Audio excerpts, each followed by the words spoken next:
Happy birthday, Mary Elizabeth Winstead. I say, 39th year has been a good one.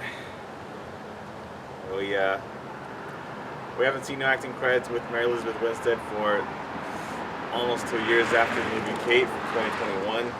But I think it was worth the wait for us to get to see Mary Elizabeth Winstead star as Hera Syndulla in Ahsoka and reprising her Scott Pilgrim vs. the World movie character Ramona Flowers in the Netflix series Scott Pilgrim Takes Off. Mary Elizabeth Winstead got to star in 2 new streaming shows on 2 different streaming services in 2023. Good for her. 2023 was a pretty good, interesting year for Mary Elizabeth Winstead, but the same cannot be said for Disney, I think. 2023 being Disney's 100th year. I mean, maybe it's not a good year, but definitely interesting. It was an interesting year, but for the wrong reasons.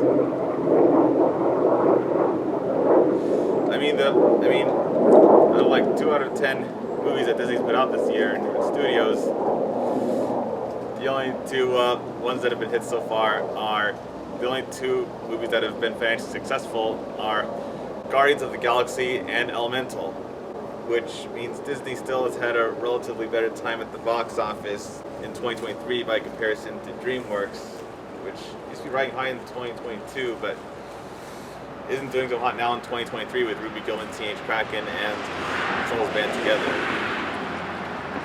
However, Warner Brothers, despite also having a lot of floppy superhero movies like Disney in 2023, I think 2023 is definitely Warner Brothers' year because, not only because Warner Brothers is also turning 100 in 2023, but because Warner Brothers scored summer blockbuster and the highest grossing movie of the year in 2023 with Barbie. I'm just kidding! And I'm sure Margot Robbie was also grateful to star in a successful Warner Brothers movie with quality storytelling instead of Suicide Squad, which she had 7 years earlier. Also the debut of Karen Fukuhara.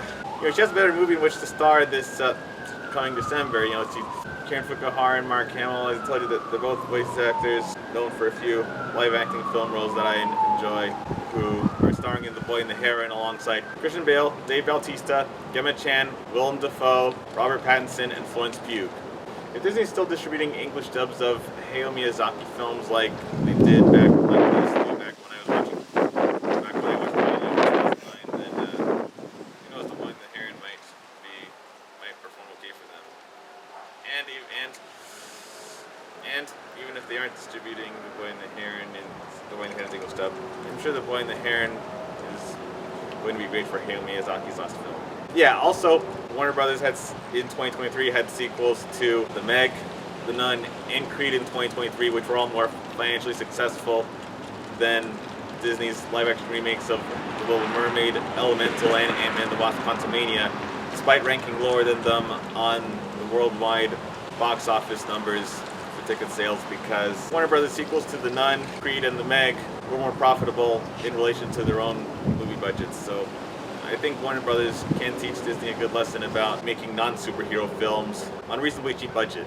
However, if you didn't find any good reasons to celebrate Disney's 100th anniversary in 2023, I think we might get a second chance on that in 2026, because while I know the Walt Disney Corporation was founded by Walter Disney and Roy Disney on October 16, 1923, but the first official Walt Disney Studio didn't come into existence until February 18, 1926, so we have better reason to celebrate Walt Disney Studios' 100th anniversary in 2026 if the Walt Disney Corporation right now can get its act together and make us better movies to watch in 2026 than what we have now in 2023, because you gotta remember, movies take a long time to make, especially animated films.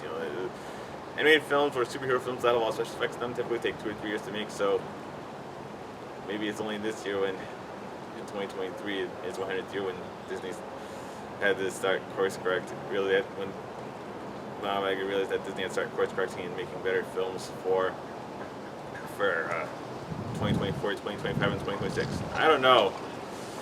I'm just speculating for what could happen in 2026. It's solely my opinion. I cannot predict anything, so take what I say with a grain of salt. You are free to disagree with what I say in the comments, but no hate speech, please. However, since a good first step in the right direction was for Kevin Feige and Robert Iger to delay some of their new 2024 superhero films to 2025, which means they might put out 4 new superhero films in 2025 unless some of those get delayed again to 2026. But yeah, for 2024, at least for 2024, they realized why quality over quantity matters, since Deadpool 4 is the only new Marvel film in their current slated future Marvel projects that anyone is excited that anyone is looking forward to see, and making Deadpool 3 the only new superhero film that Walt Disney and Marvel Studios put out in 2024 might help spark new interest in the Marvel Cinematic Universe or the superhero genre going forward. Because what I just mentioned about, Mary Elizabeth Winstead, as I just mentioned at the beginning of this video,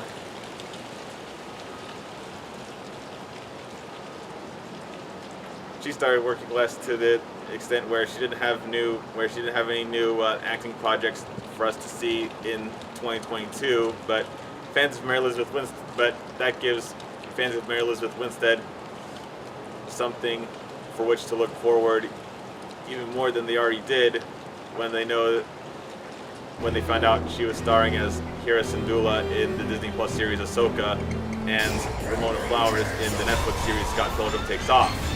So that's why it'll be better for both Disney and Warner Brothers in 2026 to put out less movies every year, because then trying to go all out and pull out all the stops for new movies to release in 2023. Because even if their movies are good, even when their movies are good, having too much of a good thing in one year is going to be exhausting for movie audiences who don't have enough money to spare on and to spend on tickets for every movie that made by Warner Brothers, Walt Disney, or any other film studio that they're putting out in the same year. You gotta really choose which movies are. This year of many box office flops has taught us anything, is that you really need to choose. Which movies are worth your time more with watching in movie theaters than some others. That's why my mom and I decided that Across the Spider-Verse, Guardians of the Galaxy Volume 3, and the Super Mario Brothers movie were all worth our time watching in movie theaters in 2023. We also watched Barbie and Oppenheimer.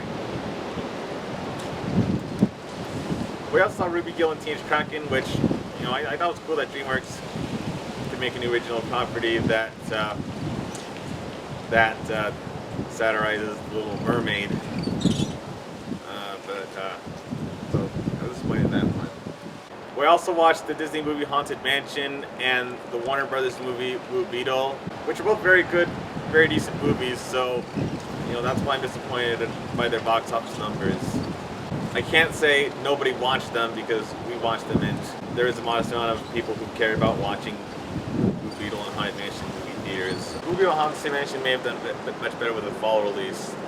Elizabeth Winstead knew how to not overwork herself and make fans wait an extra year to watch her in something new. So that's just what Disney and Warner Brothers need to do going forward with their cinematic universes of Marvel and DC. Making us wait for a new slate of superhero projects from 2024 through 2025. Wait for new major releases then. So keeping audiences waiting while you make more quality superhero films, or as well as not over quantifying other major releases from Walt Disney and Warner Brothers, can be a good thing in the long-term bottom line. Really a shame that it's too bad that Walt Disney Corporation didn't keep its. Too bad that Walt Disney Studios didn't keep its original name of Disney Brothers. That would have been nice.